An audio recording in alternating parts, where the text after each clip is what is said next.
Hola, soy Javier Ruiz Rueda, médico interno residente de quinto año de Medicina Interna del Hospital de la Serranía y pertenezco a este curso de atención extrahospitalaria a la infección por COVID-19 en el entorno de emergencia sanitaria. Antes de empezar, agradecer la participación en este curso al doctor Joaquín Morales, organizador del mismo. El tema que voy a exponer es sobre la insuficiencia respiratoria aguda secundaria a COVID-19 en el manejo extrahospitalario. Obviamente esta patología es mucho más compleja, pero voy a dar algunas pinceladas básicas para el manejo de esta enfermedad en un ambiente medicalizado. En cuanto a la definición, pues tenemos que la insuficiencia respiratoria aguda es el fracaso del aparato respiratorio en su función de intercambio de gases necesaria para atender las necesidades metabólicas del organismo. En la práctica se define como la presencia de una hipoxemia arterial, que en ambiente hospitalario sería una presión arterial de oxígeno menor a 60 milímetros de mercurio, no en una gasometría, pero como esta no puede estar disponible en el ambiente extrahospitalario, sería una saturación de oxígeno menor al 90-92% en oximetría, en reposo, a nivel del mar y respirando aire ambiental. Puede estar acompañado o no de hipercapnia, con lo cual, según se trate, será una insuficiencia respiratoria aguda, parcial o global respectivamente. En cuanto a la estrategia del soporte respiratorio no invasivo en infecciones por COVID-19, vamos a dar algunas alternativas. Una de ellas es la oxigenoterapia convencional, que es la que vamos a utilizar en el ambiente extrahospitalario. En este caso podemos hablar de gafas nasales, máscara Ventimax y máscara con reservorio. Dependiendo de los requerimientos de oxigenoterapia, si son menor de 5 litros por minuto vamos a utilizar un ambiente seco para evitar la dispersión del virus, pero si va a ser mayor a 5 litros por minuto vamos a utilizar un ambiente más bien humefactado para evitar lo que sería la sequedad de la mucosa. También tenemos la terapia de alto flujo mediante cánulas nasales, pero este dispositivo probablemente no se encuentre en el medio extrahospitalario. Nos proporciona una mezcla de gas a alto flujo hasta 60 litros por minuto con proporciones variables de aire y de oxígeno por cánulas nasales. Proporciona además un gas caliente y humefactado al 100% y tiene la ventaja de que aporta una constante fracción inspiratoria de oxígeno con una reducción del espacio muerto y genera además una presión positiva, con lo cual nos genera una redistribución del líquido intraalveolar y un reclutamiento alveolar. En cuanto a la ventilación mecánica invasiva, es una ventilación controlada en pacientes que requieren intubación orotraqueal y que se va a utilizar en el medio hospitalario, principalmente en las UCI. Y la ventilación mecánica no invasiva es una ventilación espontánea, se va a utilizar en pacientes que tienen ventilación espontánea y que no van a tener sedación, que van a tener sedación baja, ¿vale? La OMS recomienda además, en la medida de lo posible, evitar este tipo de ventilaciones por el tema de la dispersión del virus, empleándolas principalmente en habitaciones que tienen presión negativa. Este tipo de ventilación habitualmente solamente es empleada en ámbito hospitalario. Nosotros lo que vamos a utilizar es oxigenoterapia convencional en estos ambientes extrahospitalarios. Vamos a hablar, la primera de ellas, que es las gafas nasales. En cuanto a su indicación, pues se trata de pacientes con necesidades de oxígeno a bajas concentraciones. En cuanto a sus características, pues una administración de oxigenoterapia más sencilla, más utilizada y con mejor aceptación por el paciente. Están elaboradas por unos tubos de plástico ligeros y flexibles, consistentes en una extensión de 2 puntas, de entre medio y 1 centímetro, que se adaptan a las fosas nasales y que se mantienen sobre los pabellones auriculares.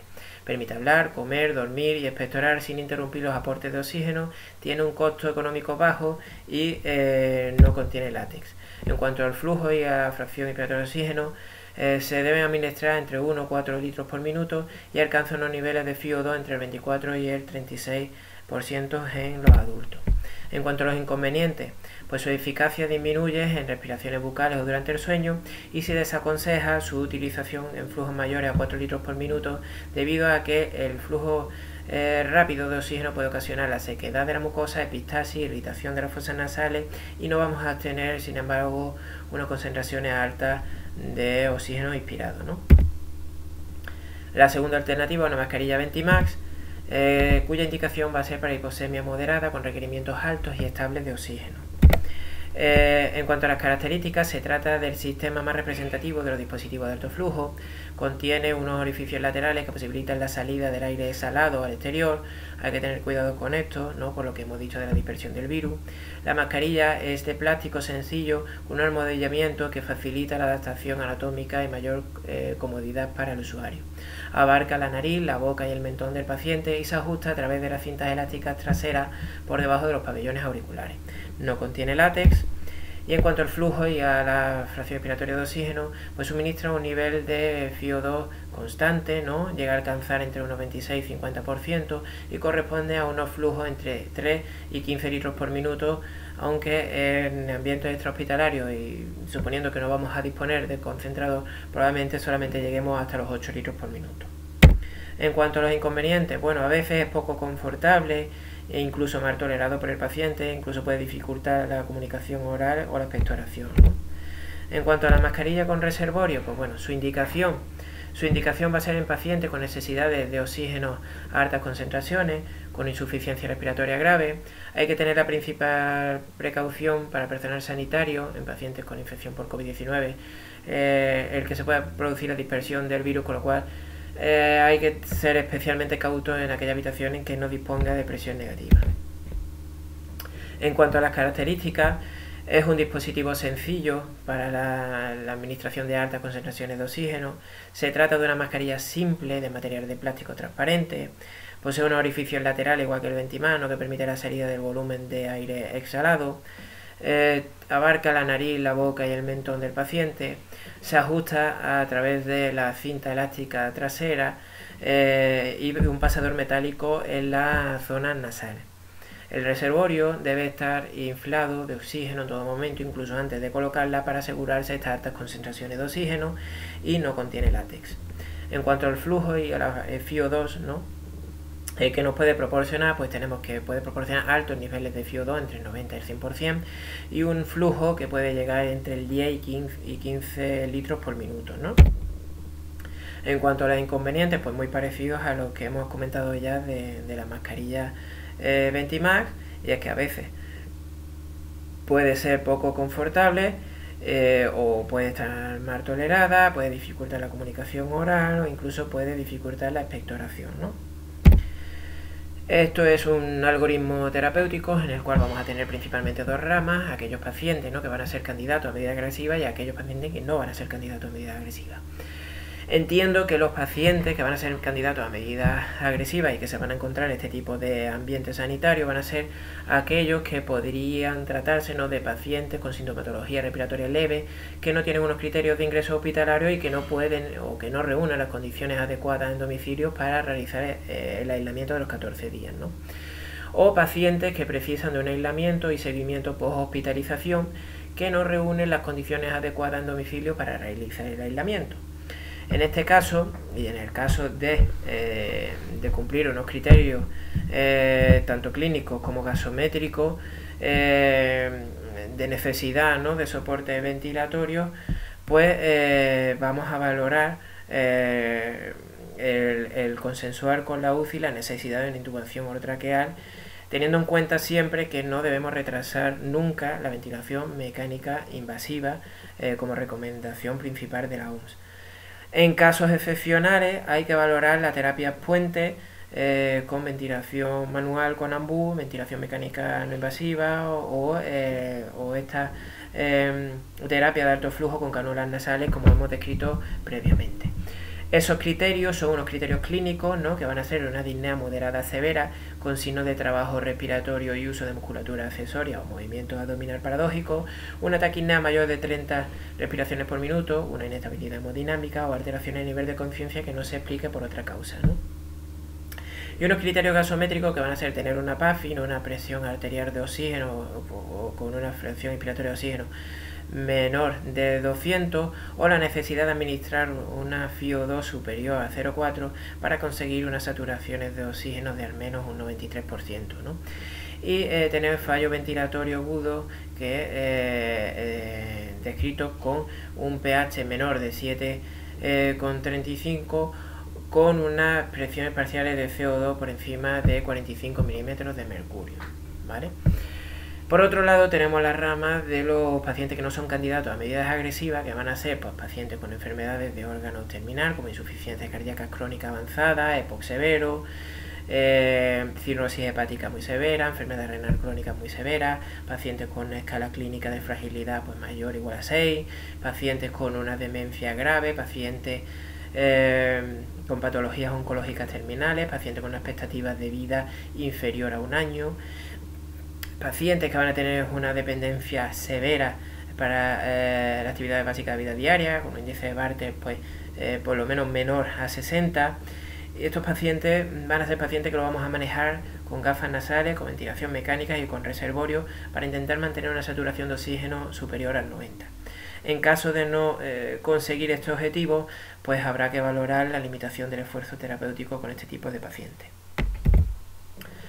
En cuanto a algunas precauciones a tener en cuenta con tanto la oxigenoterapia, ventilación y algunos medicamentos a utilizar en este tipo de patologías, pues vamos a hablar sobre todo para no incurrir sobre todo en riesgos para el personal sanitario, ¿vale? En cuanto a los corticoides sistémicos, no están recomendados por la OMS utilizarlo de manera general. Solamente se valorará en aquellos síndromes de distrés respiratorios agudos, shock sépticos, encefalitis, síndromes hemofagocíticos y broncoespasmos severos. En cuanto a la oxigenoterapia de alto flujo, Ventimag y máscara con reservorio, como ya hemos dicho, evitar en la medida de lo posible, sobre todo máscara con reservorio por posible diseminación del virus y hacer posible si hay una habitación con ventilación, o sea, con presión negativa. De no ser así, pues bueno, por lo menos adoptar las mayores precauciones posibles. En cuanto a las nebulizaciones, pues igual, evitar en la medida de lo posible, asegurar en el caso de que lo utilicemos que tenemos una presión negativa en la habitación y de no ser así, utilizar como alternativa inhaladores en envases a presión utilizados o adaptados a cámaras inhalatorias, ¿no? Se ha notificado además interacciones graves entre budesonida y Caletra, ¿no? Inhibidor de la proteasa, ¿no? Lopinavir, ritonavir, con lo cual debemos intentar sustituirlos por otro corticoide inhalado como puede ser la beclometasona, ¿no? Los pacientes que estén usando Symbicort se podría sustituir por Foster, ¿no? Por ejemplo, como alternativa, haciendo una inhalación pues cada 12 horas, ¿no?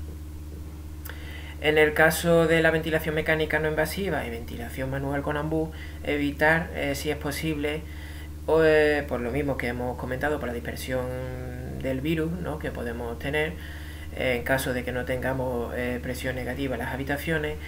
Y se pondrán en la medida de lo posible también unos filtros, ¿no? De alta eficacia para evitar esta contaminación vírica en el caso de la mascarilla con AMBU entre la bolsa autoinflable y la mascarilla, y en el caso de la ventilación mecánica no invasiva tanto en la rama inspiratoria como en la rama expiratoria, ¿vale? En cuanto a la maniobra del decúbito prono, de manera excepcional y en condiciones de seguridad para el personal sanitario, valorando siempre exquisitamente los riesgos y beneficios de realizarla, se pueden intentar maniobras de prono en pacientes no intubados fuera de la UCI para el reclutamiento alveolar, en una duración que se intenta que no sea mayor de los 30 minutos, ¿vale? En este enlace que le pongo aquí más abajo, adjunto un vídeo explicativo de cómo realizar esta maniobra y que es aportado por el Hospital de la Paz de Madrid. Yo por mi parte acabo este vídeo y bueno, daros las gracias y muchos ánimos en este reto que tenemos, ¿no? Para combatir esta infección por COVID-19. Muchas gracias.